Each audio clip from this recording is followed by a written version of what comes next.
So LASIK versus PRK. PRK is now gradually becoming an upfront as compared to the earlier days, for whatever reason. Since you do equal numbers and high numbers of both of them, what's your take on that? What's your take on any surgeon who is planning to go ahead enthusiastically for PRK?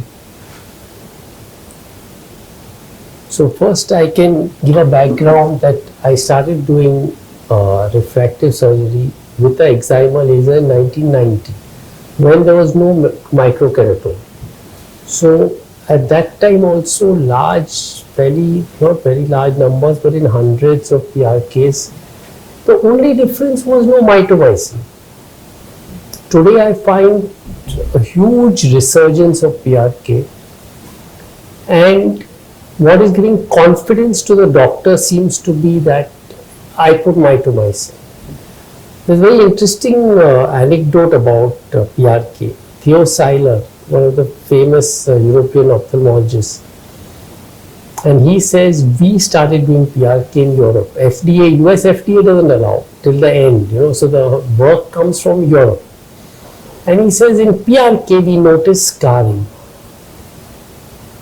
in some patients. He said by the time it crossed the Atlantic Ocean, this procedure, and went to America and got marketed, it became haze. The word was not scar, because Americans could put it very well. So I would only like to caution a beginning ophthalmologist who doesn't have large numbers of refractive surgery. If you get one patient with corneal scar, or let's call it haze in the modern terminology, with a drop in vision, you should be able to be confident to look after that patient, because you know what is the treatment of corneal scar. What is the treatment of corneal scar? Transplant. Nothing else works. About 15% of them are corticosteroid responsive, and if they are, they respond in 2 weeks.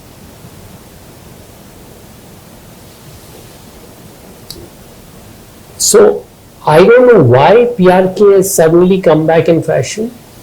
For whatever reason it has. And it is totally random. You cannot predict. There are the people coming out of the new fellowships, they are very confident. No, below -5 you don't get. I remember leading eye surgeons of India in the conferences, in the big conferences 5 years back, saying I do PRK up to -3. Till 2-3 years back it had become -5. Till now it has become -7. So there are advocates of it, but it's completely random. Which patient, it's not that a -4 won't get. I think if that is okay, but I'd like Arun's view on this. Yeah, I'm not a very great proponent of PRK, but as far as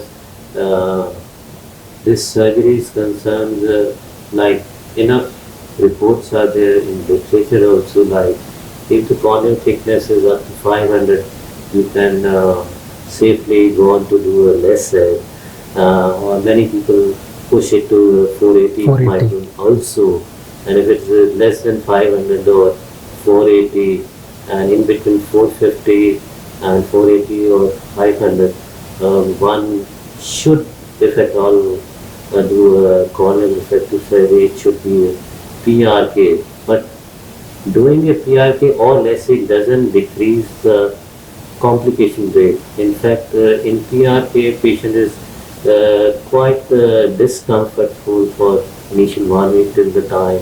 There's quite a lot of pain, watering, and it takes almost 3-5 days for epithelium to heal. Of course, putting a contact lens will help in that.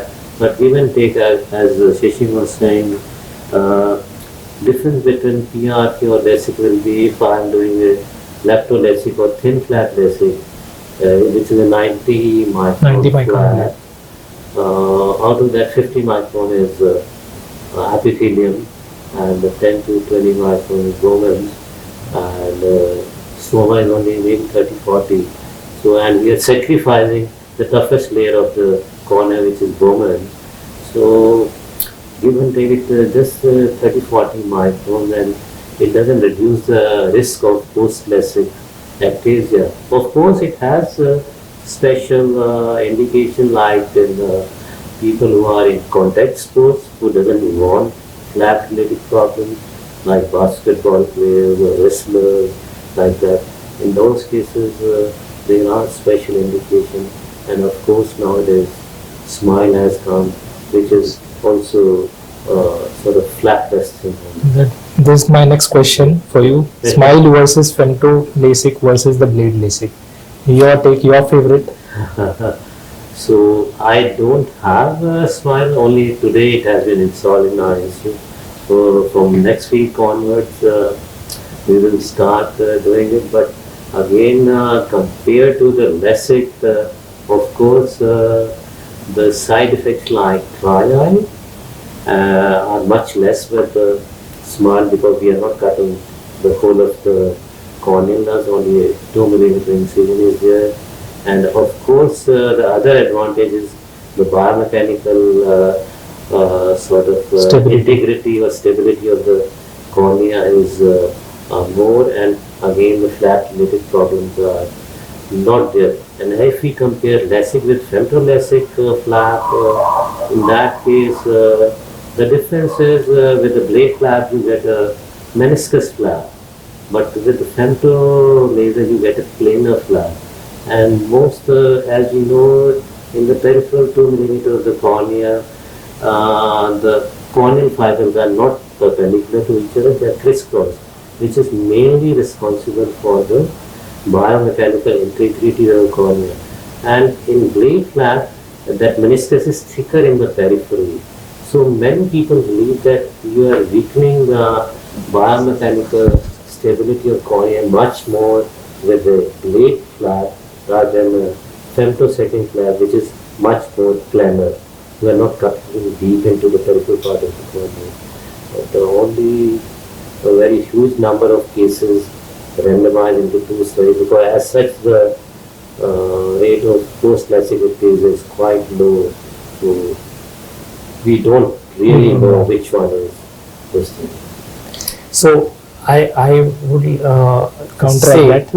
say is that today our way of measuring the strength of the cornea, okay, is 2 machines, ORA and Corvus ST. And you see in American Journal 2017 meta-analysis, those who are not aware of this term, the person collects the articles from all over the world on that topic. So they did a 2017, collected all comparing LASIK blade, femto-LASIK femto, trans PRK and Smile, and studied the differences in all these things, and predictability, safety, visual outcome.